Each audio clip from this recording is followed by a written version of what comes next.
All right, here we are upstairs.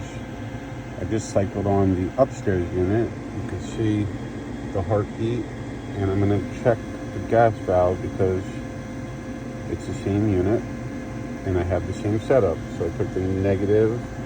All right, there we go, ignition. And so it was at 11 point something volts. It dropped down to 10.93 while the ignition's going, and it drops down to 5. But then it can't fire.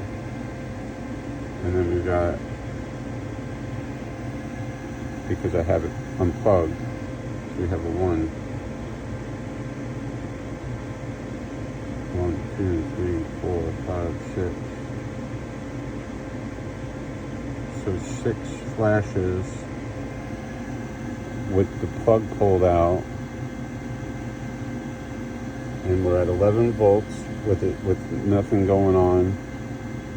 Yep, it's gonna cycle again. It drops down to 9.1. Same thing as downstairs. And then when it tries to fire, I bet it's gonna go down to 0.5, 0.05, or whatever it goes. Yeah, 0.05. And then it's gonna fail. I think it's the gas valve. So then it goes back up to 11. So it's the exact same thing as downstairs, but this one fires. The one downstairs does not ignite. So it means the board is giving the same signal to here.